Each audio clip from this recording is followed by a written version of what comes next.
tudo bem? O meu nome é Márcia Castro. Eu gosto muito de contar histórias.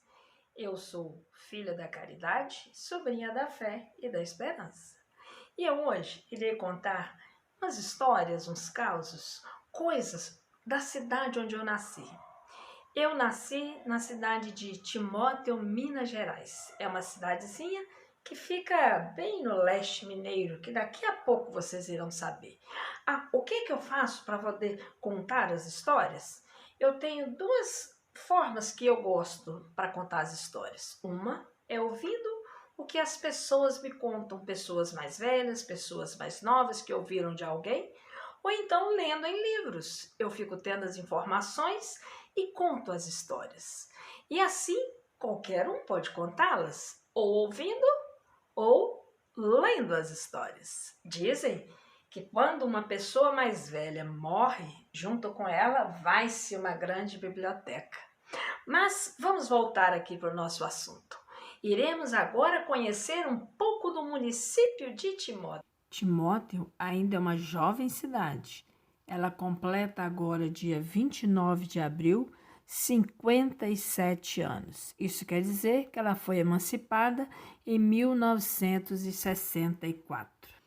E em 1968, através de um concurso municipal, João Pinto recebeu o prêmio e ele confeccionou o brasão e a bandeira do município de Timóteo. Ele era um desenhista da Companhia Cesita.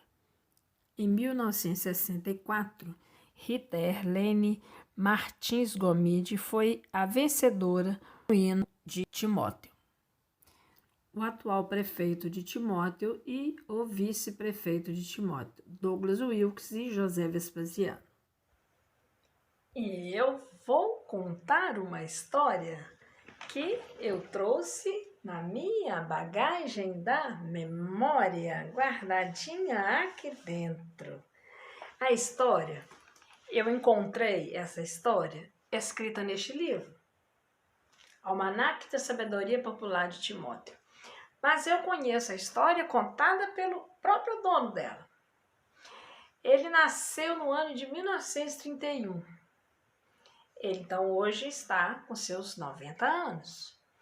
Mas ele sempre foi uma pessoa muito alegre, divertida, da qual eu conheci. E ele disse que ele tinha esse apelido por alguns motivos de esperteza. O apelido dele é João Capeta. Ele mora próximo do lugar onde a gente chama de João Esteves.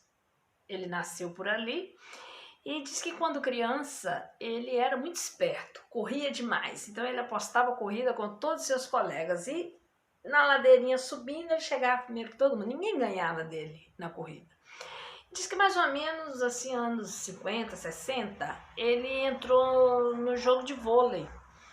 E ele era muito bom como jogador de vôlei. Diz que ele tinha uma cortada, que quando ele cortava, a pessoa que ele acertava caía no chão, não aguentava ficar em pé.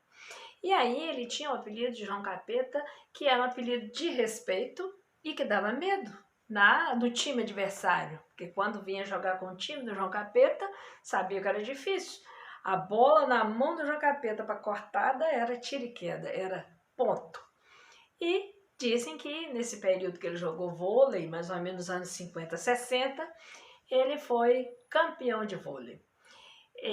O time dele foi campeão de vôlei. Então, o apelido dele, João Capeta, era muito pela esperteza dele, dessa coisa dele ser muito ágil, muito rápido, e era um pouco assim, espoletinho, como diz ele, na sua infância. Mas é uma pessoa de muito bom coração. E assim vai mais uma história. E dizem que toda história entra por uma porta e sai por outra. E eu vou ali e volto já. O que será que eu vou buscar?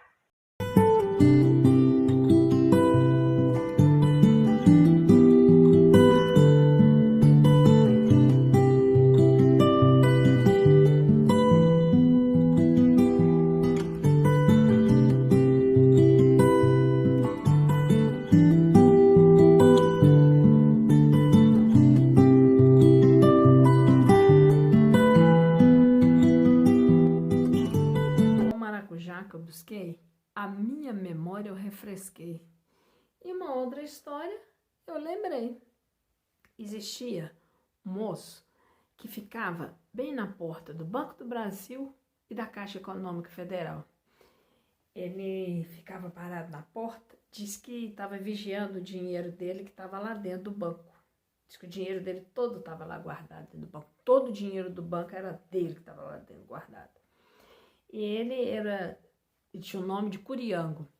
Diz que muitos anos atrás, muito antigamente, ele vendia lenha, madeira, e ele terminava de vender, acabava as coisas, na dele ir embora para casa dele, ele ficava nas proximidades dos barzinhos que tinham, próximos de onde ele estava, que acho que era o barzinho, o boteco do Candeia, e ele ficava todo tomando umas cachaçinhas e não ia muito embora. Então, como ele ficava até tardão, até de madrugada, ele ganhou o apelido de Curiango.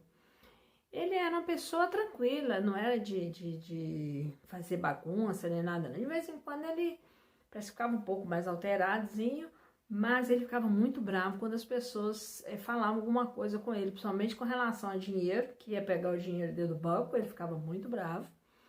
Ou então quando falavam uns apelidos que ele não gostava, aí ele usava assim, uns palavrões, assim, gostava de falar uns nomes feios, uns palavrãozinhos, mas era só isso, o máximo que ele fazia era xingar as pessoas.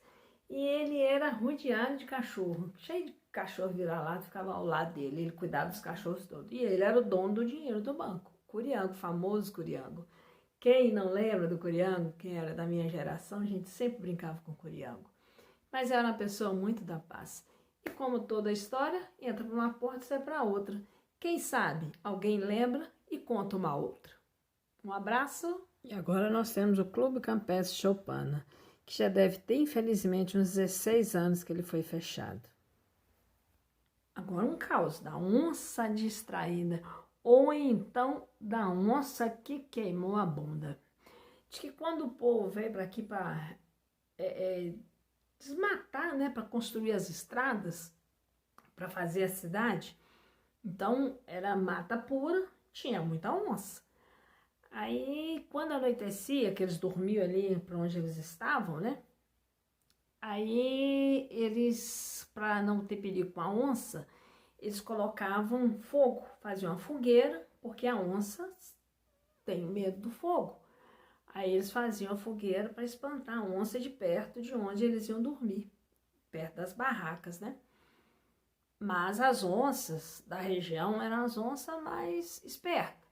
Diz que as onças vinham de fasto e vinham de fasto empurrando assim e jogava terra na fogueira e apagava a fogueira, então era um perigo danado. Mas diz que teve uma noite que eles acordaram, mas com um urro enorme, diz que era um urro da onça distraída. Por quê? Diz que ela não mirou muito bem o fasto que ela estava dando, aí ela caiu de bunda na fogueira, queimou a bunda e deu aquele urro e saiu correndo. Aí ficou a onça distraída. E eu vou ficando por aqui. Agora é a sua vez de uma história de Timóteo procurar e contar.